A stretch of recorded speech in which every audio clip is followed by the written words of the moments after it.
part. So Emeka Amafor, and I grew up in Delta State. I was born in Delta State, Asaba. So yeah, pretty much Delta State boy, you know, Delta Peking.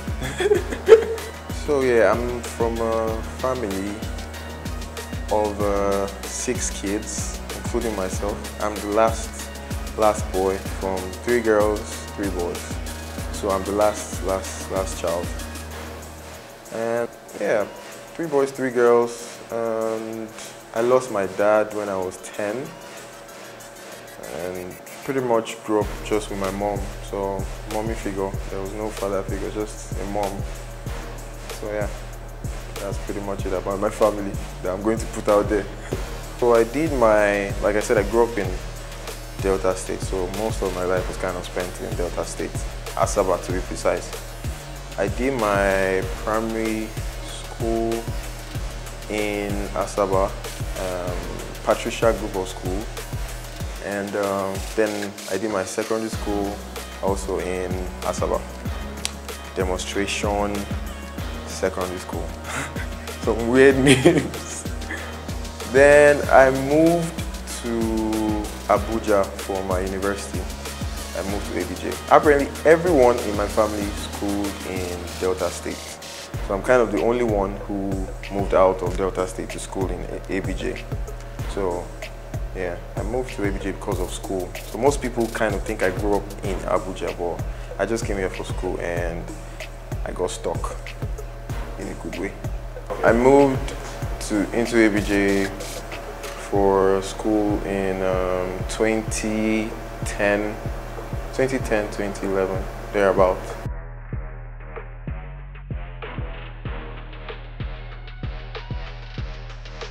From when I was in Delta as a kid, I'm that guy who actually you would hand your phone to take a picture of you, because I knew how to, you know, work a phone camera so well that, yeah, I was the one that you were confident enough to say, okay, take a picture of me.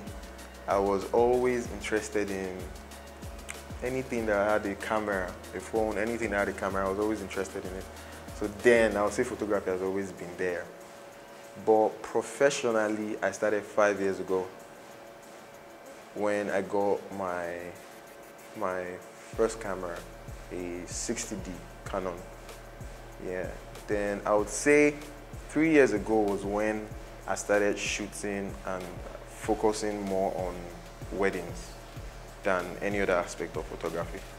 Yep. So before I was shooting weddings, because now if you'd ask me, I'll say I'm a wedding photographer. Do you understand? I won't say lifestyle, portrait, fashion, no. I'll just tell you straight up, I'm a wedding photographer. So, but before I was shooting weddings, I actually did a couple of fashion shoots, portraits, other events apart from weddings, like birthdays and stuff. Well, although I still take those jobs now, but I mean, it's like side jobs, you get.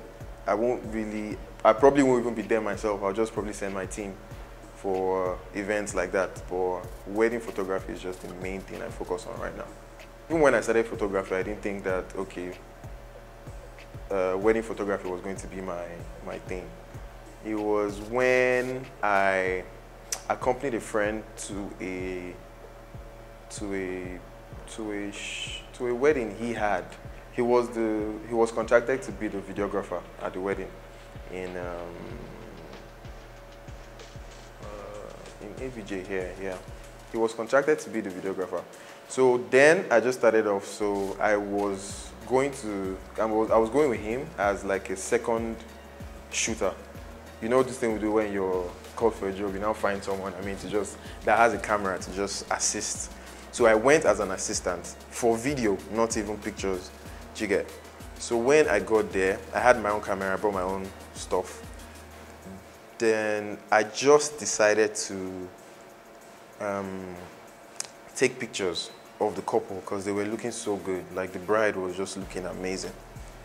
And I decided to just, take a couple of pictures, not for him, just for myself, for my own personal interest. I took a couple of pictures of the bride, and That's when I took permission from the official photographer. Do you get?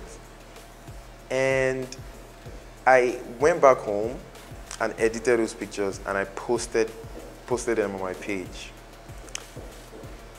I didn't put any thought into it. The next morning, I woke up to like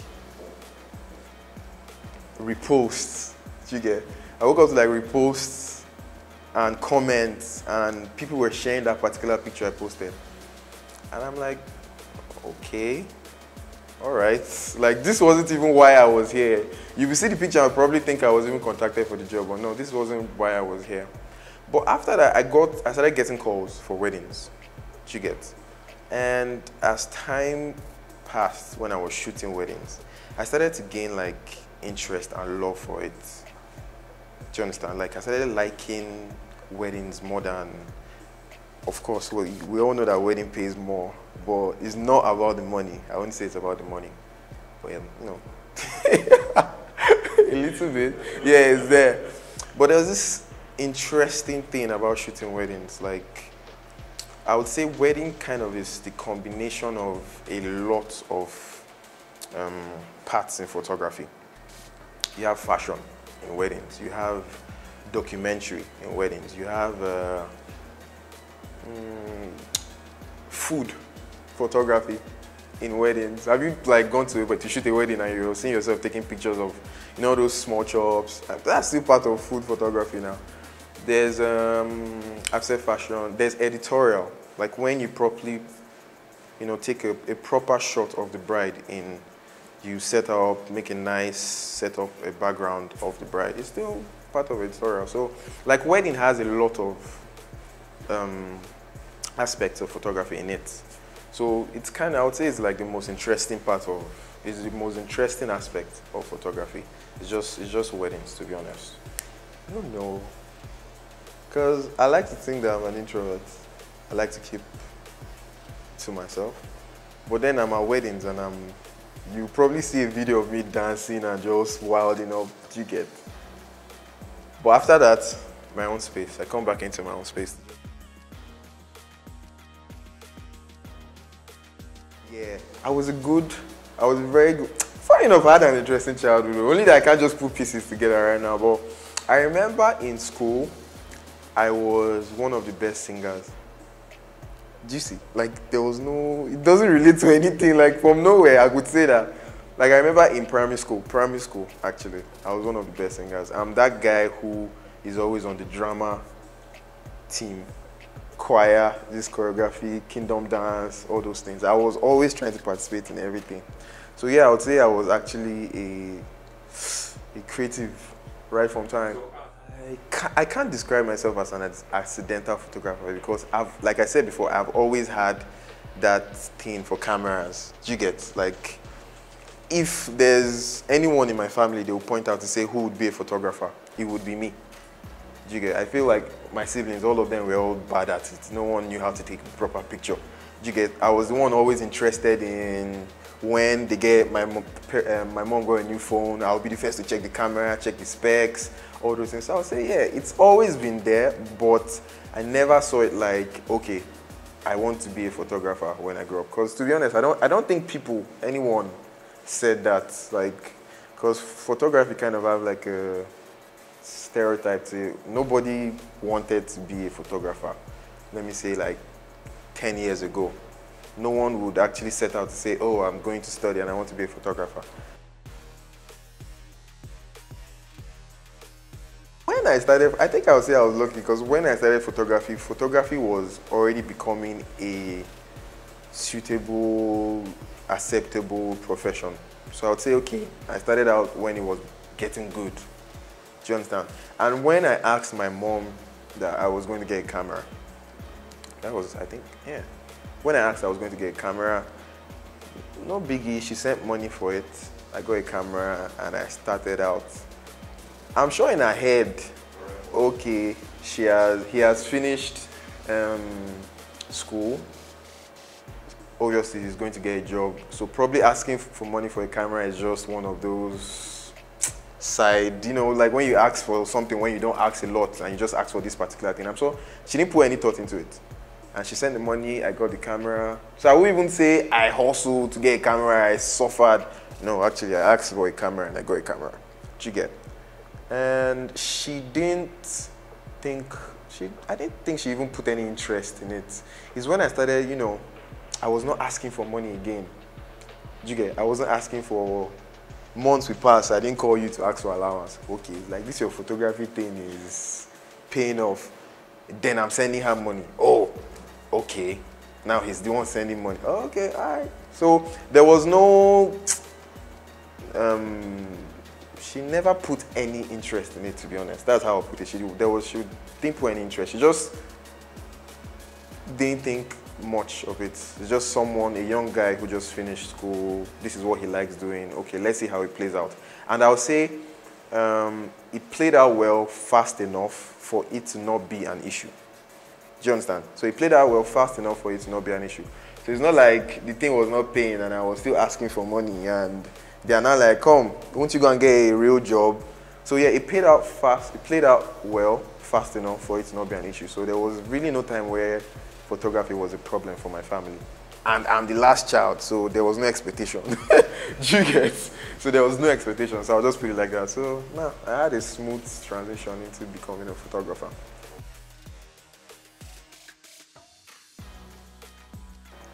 I would say I don't know my biggest fan, to be honest, because, and why I'm saying that is, sometimes I wake up after posting a picture, or I check the comments, or I see my DM, and people are writing deep, amazing stuff on how they feel about not just my work, but me as a person. From a random stranger out there who you don't even have any clue where this person is coming from, will just write a full essay on how they feel about me and my work. I would say that person is a bigger fan than, because I won't come and say, oh, my mom is my biggest fan or my girlfriend is my biggest fan. Obviously, they are fans, they support my work, but I feel like I don't know my, like, because some people, like, I would say I'm surprised with what people tell me. Do you get? Man, I don't know who my biggest fans are. To be honest, I wouldn't say one particular person. I feel like everyone is just a fan of the brand. My close friends, they support. Do you get? I would say people support, but a fanatic. I know I have like some people that are like just crazy about my work. So, I don't know. Okay, I feel like I've been avoiding this question because when it comes up, it will be so disappointing because I'm sure people will be expecting to hear one crazy concept behind the name Bedge. To be honest, Bedge, as you can see, is a nickname that I've had since JS3, right? And it literally doesn't mean anything. Like, it's not like my name, Emeka, that means something in English, or your name that has a meaning. Mine, Bedge, it was, this is the funniest story. Bedge was when Bedge came up. My friend Steven Onyawa, I'm going to give credit to him because, I mean, he created the name, was when we were having this play, wrestling, in JSS3, where you had to pick a name for your character. Manny, I say you guys pay me for this information because this is first hand. This is the first time I'm putting that there. So yeah, so he picked out the name. So Bedge is like, B-E-D-G-E is like a combination of different wrestlers. So Bedge is, I'm not going to give you the names. I'm not going to break it down. I'm just going to tell you it's a combination of different wrestlers that he picked out for me in secondary school. So there was really no meaning to it. So, but when he picked out that name, Bedge, it stuck. Do you get? It stuck. So it wasn't like, oh, Bedge is from, because someone told me that they thought Bedge is from Benjamin. I'm like, oh, how? But okay, because I am not giving you any info on where that name came from. So yeah, actually, Bedge was just random from childhood. Like, it just came up when we were trying to figure out a name for my character. for my wrestling career in secondary school. So Bedge came up and they stuck. So they friends started calling me Bedge, Bedge, Bedge, Bedge, and I think gradually they were forgetting my real name. Do you get? So Bedge stuck, university. Funny enough, sometimes I will even introduce myself to you as Bedge before I'll say Emeka. Do you understand? So then it stuck, and when it was time to register my company, it was only right I used Bedge and not my name. Like, the name it started sounding so good. Did you get? Even though the meaning, it started sounding so good. So I registered it, and now I would say I'm now giving the name a meaning. Do you understand? So I'll say I'm doing that. I'm giving the name a meaning now. It's Bedge. Yeah. So I started out because I bought a few presets. And at that point, I feel like no one was using cinematic presets for pictures. You could only find it in videos, right? So then I started using presets that had a cinematic film look for my pictures, and mixed with creativity, like composing and posing my couple, like coming up with creative concepts for a picture. Yeah, there was this picture where there was a bride sitting in the middle with a bunch of bridesmaids. It was another wedding, a bunch of bridesmaids around her, and she was the only one wearing something different from everyone else. So she stood out in the middle. She was wearing green and everyone was wearing like a red outfit. So let me not deviate. I'm talking about when you have a creative picture like that, not just an ordinary picture of a bride and groom standing, a picture that actually is creative, then mixed with a cinematic look. You can't say it's not the total package. So imagine just putting a cinematic look in an ordinary picture that has no meaning. Obviously it looks nice, but that's where it ends.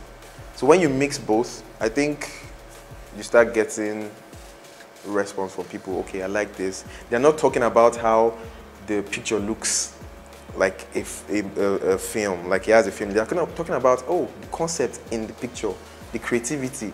Oh, nice. Okay, cool. So I started using it for all my pictures. I started now making my own presets. From the presets I got, started tweaking my own way, making my presets. So now, you now say, okay, this is the Bedge style, a film look. Do you get? To be honest, obviously, you're going to say, oh, you're proud that you started something. Do you get? Because sometimes I'll be scrolling to my phone and I'll see a picture and I'll be like, when did I take this? Oh, it's not my picture. Do you get? Because someone's picture has the feel of mine. Do you understand? I would say I feel honored. Okay? But I will not take credit for starting that kind of feel, cinematic look. It's always been there, but they were not doing it in Nigeria. If you see photographers like, let me say, Ivash, I mean, we follow a lot of photographers out of the country. You could see that their pictures kind of have that look. So it's not something that came up from nowhere. I saw it from the guys who do photography outside, and I started doing it here. So that's what I was saying. It wasn't what was acceptable in Nigeria. Do you get? It was a regular, normal color grading where you just increase vibrance, clean the skin. You're not putting presets, or maybe when you put presets, it does not look cinematic. So yeah, it has started, and people are tilting to it, and I'm like, okay, nice. So now there's more competition because you now have to start doing something different. Because if everyone is bringing out their pictures looking so cinematic, what is now making your own stand out? That's when I was talking about the creativity in the picture. So you have to be creative and also have a cinematic look. If you want to add something else, add it. Just make sure you're standing out. But yeah, I don't know. Doing something different is just making the picture just seem different from everyone else's. If it's about how you compose your couple, because there's this thing I do where I use bridesmaids as props. Like you'd see a picture where a bride is standing just a feet before the bridesmaid and they're standing behind, and they're probably, I'll just tell you, this bridesmaid look this way, you look this way, bride look at the camera. Do you understand? That concept, that direction I gave is the difference. So if they were all standing in the same way, it's a normal picture. Even if I put a cinematic grade into it, it's nice, it's fine. But when you now do that thing, when you direct them, when you make them pose in a different way that other people make people pose at weddings, that is the difference. So I think being deliberate with your creativity is what they were talking about.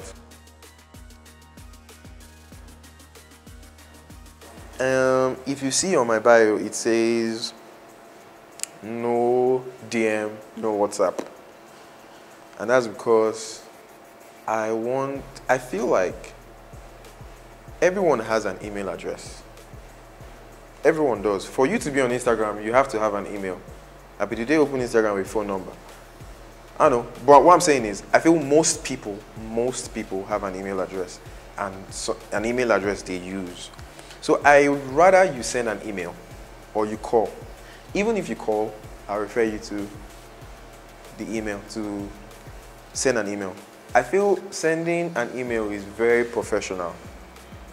It's not like I'm saying WhatsApp or any other means of communication is not professional, but I'm going to explain. It's because when I had an issue with a client one time, when I was still taking bookings via WhatsApp. So this client, it was a complication I had with the client and planner, because one person was trying to be shady, which the client was trying to be shady. So they sent me a message, blah, blah, blah, this is how much, blah, blah, blah. Next thing, I get a call from the planner screaming on the phone. Why would you do this? Why would you tell this couple that it's this price and it's not this price? Now you're making me seem as if I want to cheat them. I'm like, sorry, I don't understand. Bashing at the top of her voice. So then she sends a WhatsApp message, a screenshot of what the conversation she had with the client. Immediately I saw that screenshot, I just crossed my mind. I'm like, God, never again will I do business on WhatsApp. You know what happened? This client deleted what I said from his own end. Because on WhatsApp, you have the ability to delete what I said from your own phone. So this client deleted it, screenshot, and sent to the planner. I didn't even say anything. I just screenshot my own because I still had mine. Because then WhatsApp was not doing delete for everyone. It was just doing delete for me or something, which was so dumb because I don't think, why would you think I would still have it? So I screenshot my own and I sent to the planner, and she just kept quiet. I was like, okay, I'm cutting WhatsApp off because it's obvious it's not, it can be manipulated. But an email, you can't do something like that. And for you to take out time to compose an email, I want you to stress yourself. So I can tell that you want my service that much that you would go out of your way. Because sometimes people will be like, sending email, can't I just send WhatsApp? I'm like, no, please send an email. Go out of your way to hire me so I'll know you are serious first of all. So it helps me like filter, would I say, on serious clients. Because sometimes some people will just send you a WhatsApp message anytime they like, 11 p.m. when you're trying to stay on WhatsApp to even chat with friends. Someone is saying, hello, how much do you charge? I want you to compose your email properly and I'll read it and I'll respond. So I feel like email is very professional and you can't edit it, you can't say what, you can't lie, you can't, in the court of law, email is more valid than an app where you can manipulate. So yeah, that first of all, I stick to email. Then once you send an email, then we can move into phone calls or for clients that are not even in the country, where WhatsApp is like their only means of communicating so fast, then I'll now be like, okay, send a WhatsApp message. Then we'll start talking on WhatsApp. On the wedding day, how do I attack a job on the wedding day?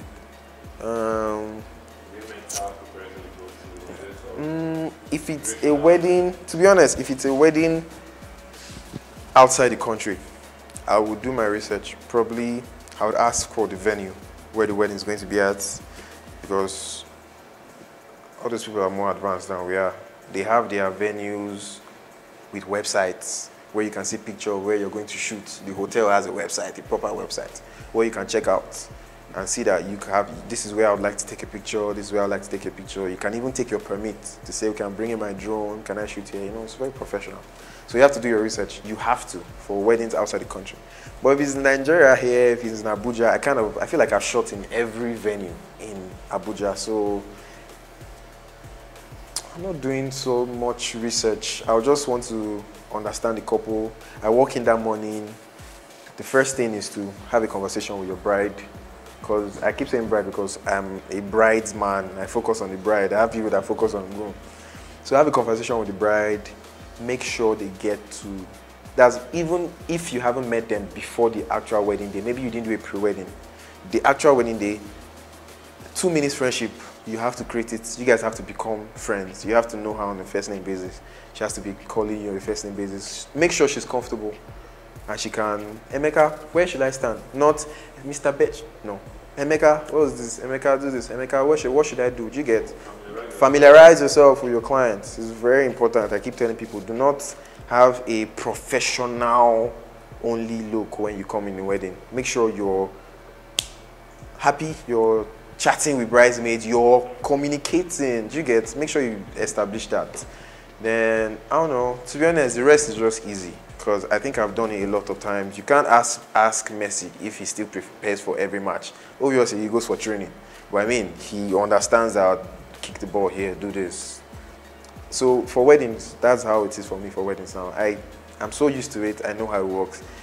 There's nothing that would surprise me at the wedding except something happens. You get? I know that after reception, after getting dressed, we go to church reception. So everything's already planned out. I have like a template for every day. So I attack it. So I would say I have a team of people working under Bedge, just 2 guys. That's my assistant and my other guy who assists with like lights, holding lights and carrying the bags, the handy guy. Then I have photographer colleagues, friends that I would say kind of are like contract staff. Like when I have a wedding, and I'll be like, yo, dude, are you free? Because we have to shoot this. So now they're under my team. They are under me, but it's not like they work solely for Bedge. Do you get? They do things on their own. So yeah, it's when I need them, they're always around. And I can shoot maximum of 2 weddings in a Saturday. Because as much as I would want to say, okay, I want to have like a team, it's still kind of, I edit my pictures myself. So that's one thing I do.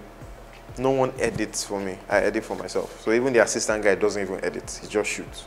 Because I want to maintain a standard. Obviously, people are saying, you have to teach some people. I'm like, yeah, I've tried. It's just, when they edit and I send it out, a client can tell that, oh, Bedge, this doesn't have your touch. So I'm like, okay, you know what? I'll just cut down to the number of jobs I take. Do you get? I won't be taking 3 to gather money. Do you get? I will probably, so I'm saying 2 is like the maximum we can shoot, because I know that, okay, this my guys can be here and I can finish, I can edit on time by myself. So yeah, so Bedge Pictures is kind of like a team of 3 or 4 at most. So yeah. So one of the best weddings, because it was the first time I was experiencing an intimate wedding, like a few guests, like 100, like 80 to 100 guests.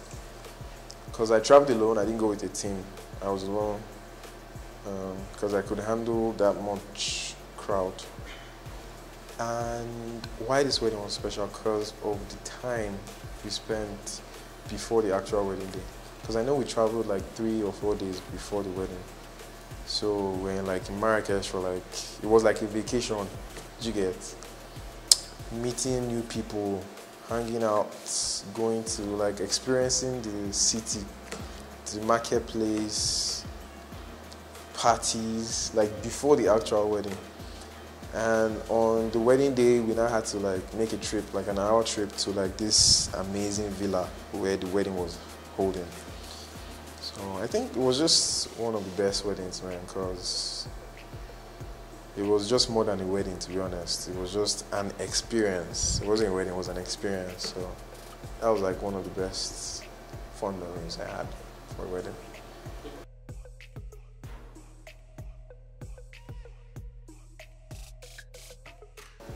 The downside to the job, I would say, is working with some difficult clients. Yeah, some people that just are not nice because they paid you money, so. Or when probably you don't deliver on time, you get, and you start having issues with clients. Because those things happen, it's not all rosy. So those things still happen as well.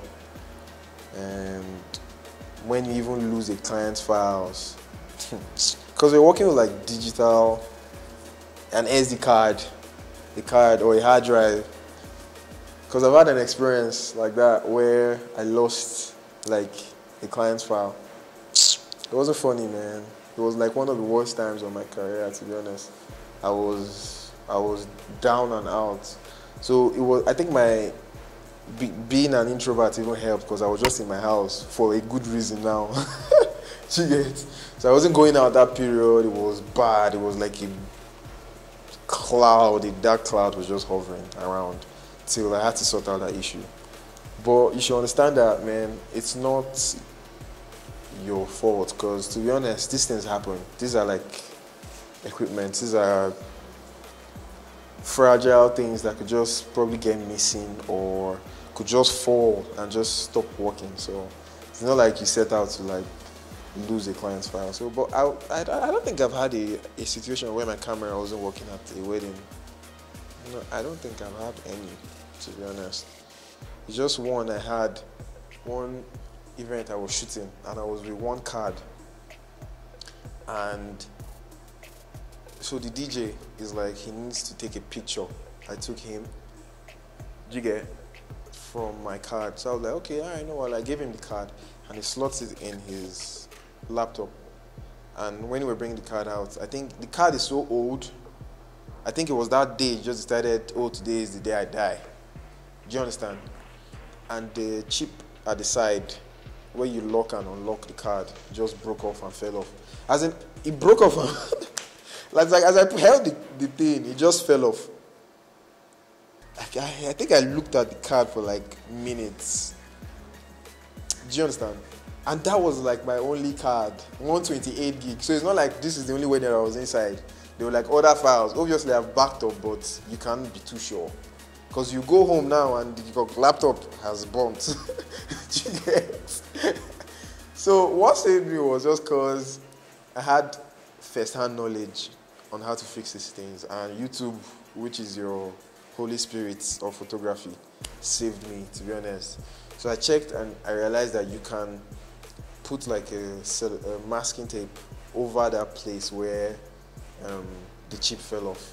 So your laptop or your camera can't read the card. Like it can't, I don't know the mechanics or what. But once you, that's a way to solve that problem. So I blocked it off. So I put it and it started working. I'm like, see, I was taking pictures there carefully, and I took like 5, like, wait, do you get? Because I'm kind of a one man, one shot kind of photographer. Once I get my shot, I'm not trying to edit for too long. But that wedding, I was shooting 5. So if the card will tell me that 4 is corrupt, 1. I'll get 1 back. So that thing, it helped a lot. So getting that knowledge and understanding that I could do that for just not panic and start crying. Just go online, and I just checked and I realized I could do something like that. It helped though, but like I said, the point where we brought that up was you have no control over these things, man. These are like fragile equipments that could just go crazy. So you have no control over it. So it's one of the downsides to the whole business. The good side, the money. I should not say it. I mean, like, the pay is good, so it keeps the lights on. You know, you can pay for stuff, you can buy equipment that you want. So yeah, I would say the one of the good sides is the money and the fact that you get to experience a lot of cultures, especially as a wedding photographer. You get to travel, fam. Travel is amazing because when you travel, you come back and it's like a whole new. It's like your years. Anytime I travel out and I come back, it's like my year started again from that point when I get back, because you've gone, you've experienced new cultures, you've experienced new things, you've just been out of your comfort country for a while. So traveling, the pay is good, travel is good, you get to meet more people, you know, and you get to give a piece of yourself out there. Like, imagine finish editing and you put out a picture and you get, people love it, the client loves it, so you're valuable. So that's part of it. It's the good side. Unwind, how do I rest, how do I chill?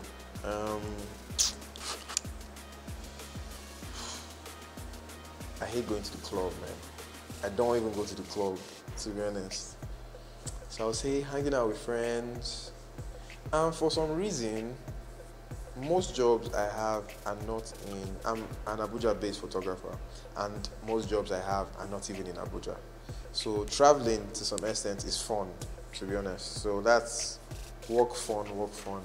But when I'm back, to be honest, man, I just like to casual rest in my house and just chill.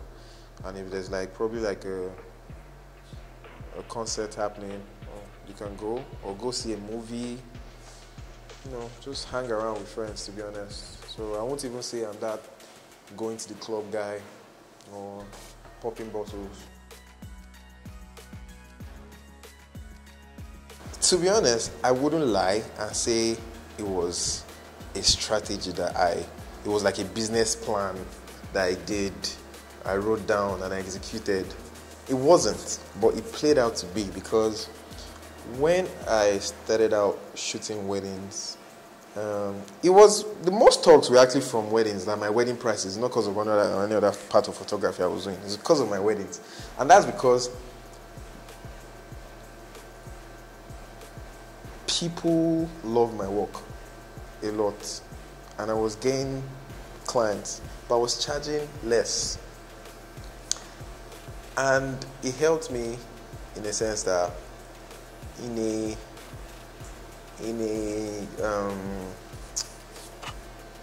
a state, how would I put it, in Abuja, where you have Jodokoro, Juget, and you have Big H,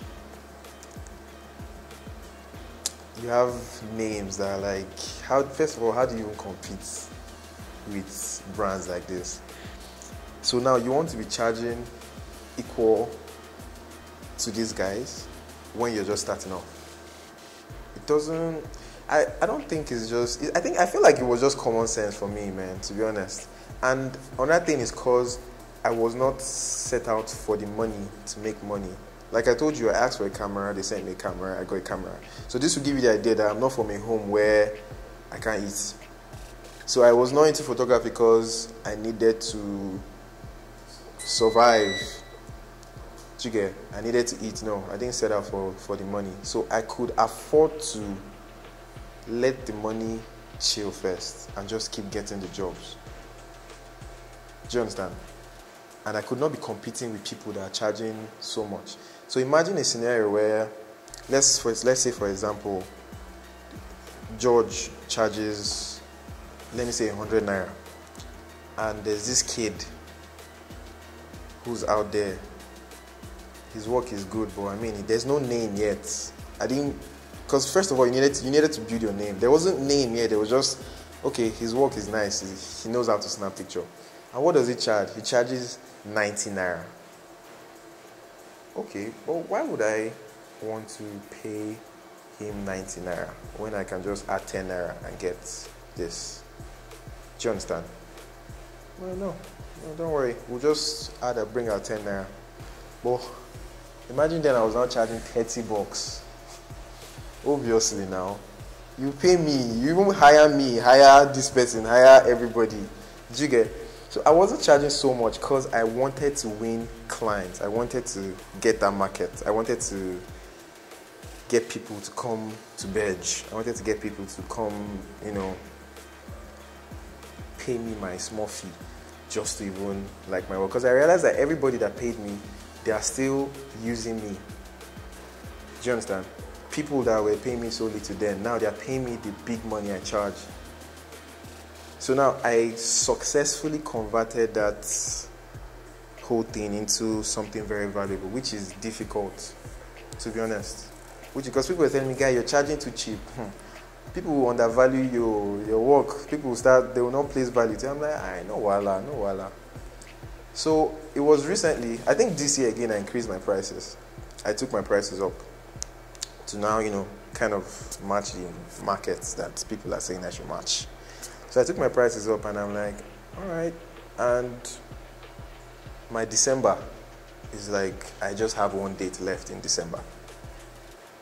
Like it's already taken.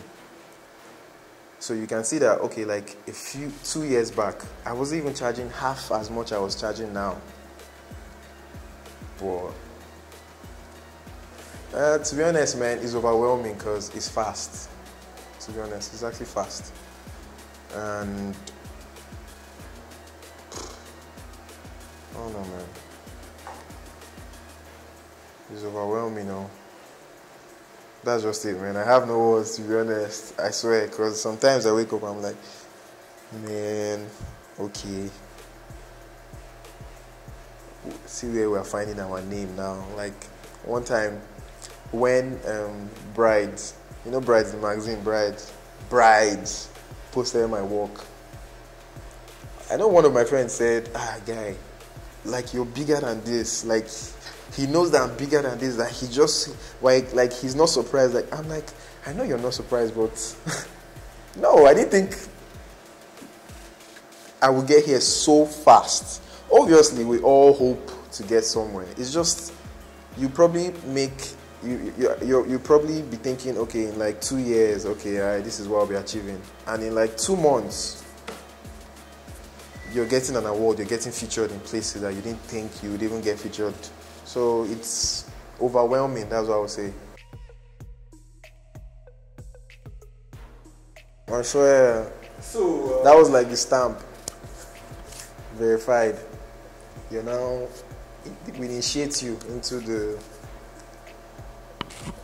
top league. TY Bello, man. Let me tell you a story about when that post came out. What was happening? I think it came out after the award. Yeah, it was the day after the award. So I never even be covered for my award. Do you understand? I was still in awe from the award night. Then, I think the next day, after I put out that picture, I saw, your phone, you see notifications. I saw TY Bello tagged you in a picture. Is this a mistake? So I opened the picture and I saw I saw the picture I posted. Did you get? Like I saw the picture, but the top doesn't have Bedge pictures. Because I know I posted it, but the top doesn't have Bedge pictures. It has TY Bello. I refreshed again. It's still saying TY Bello. Do you know what I did? Legit, this is what I did. I called my friend, I called Charles, I called Mike. I was like, guys, please, I beg, quickly, help me check TY Bello's page. They're like, waiting. So as they got to the page, they started screaming. Immediately I called the call. I'm like, okay, wait. I refreshed again. It was still there. Before I could now, understand what happened. Like she legit put out a post with my picture and the caption.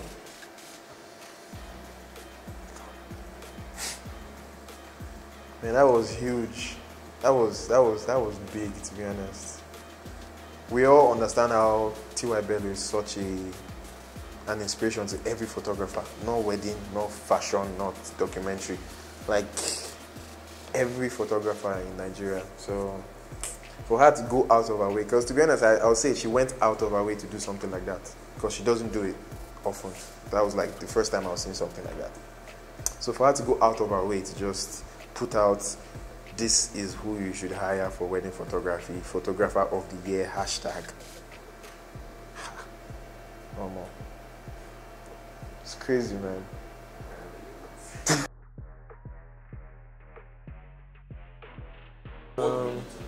Cause, man, I need to eat now. I need to keep eating now. I need to stay hungry, to be honest.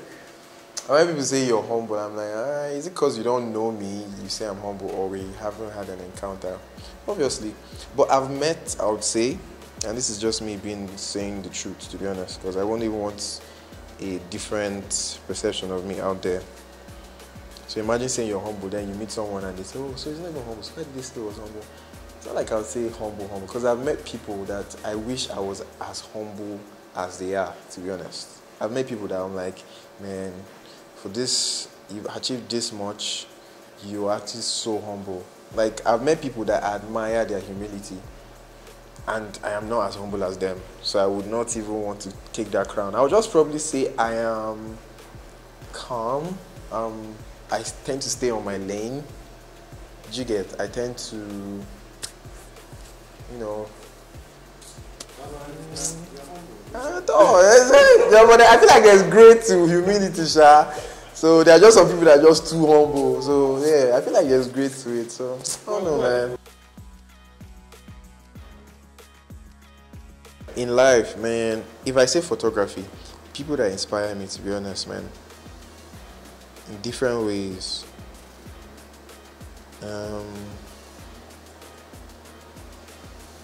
Obviously, I'll say TY Bello first of all, not because of what happened, but I'm just going to start with TY Bello because I want to attain a level of success and respect in the industry, just like TY Bello, to be honest. Then other photographers, Nigerian, there's Big H. We all know that if you say Big H doesn't inspire you, then you're lying, to be honest. We all tap from his creative aspect. George, do you understand? I mean, the fact that he started out, you would say he's like a pioneer of this whole industry. He started out when, you know, we're talking about photography not being a very lucrative business, or it's not something you set out to do, but for him to take out that step and do something like that, his business sense is just crazy, man. So you get you get inspired from different things by like different people. So yeah, but in general, I don't know, man. Musicians, funny enough, I get inspired by musicians. Wizkid. Yeah. It's funny, but funny enough, I get inspired by that guy a lot, to be honest. Maybe we're going to talk about him another time, but man.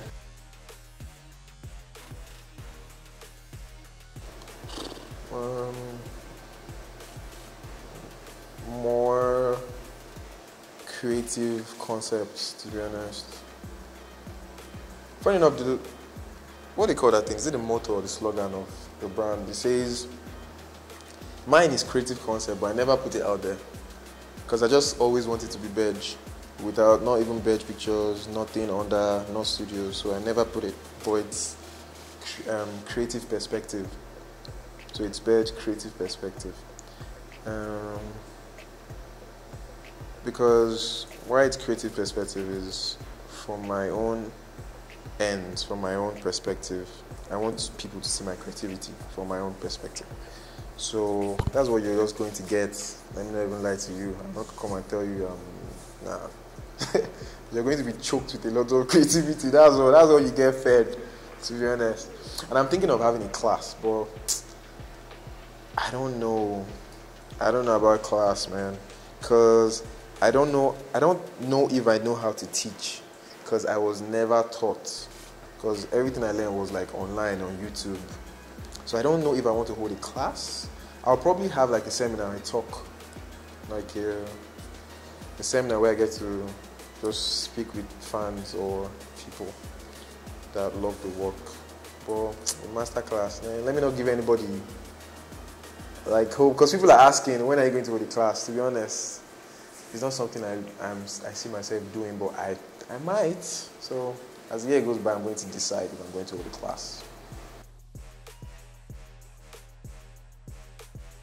Stay humble.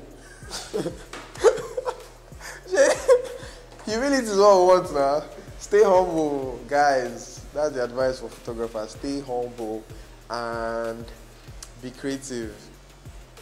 Bring something different to the table. That's the truth. I feel like I brought something different to the table, so I got here. So bring something different and work on your people skills. It's a really good advice, because most people, I've worked with some photographers while shooting, I'm like, whoa, this is how you work with people. Ish. So work on your people skills. Stay creative, stay hungry, stay humble.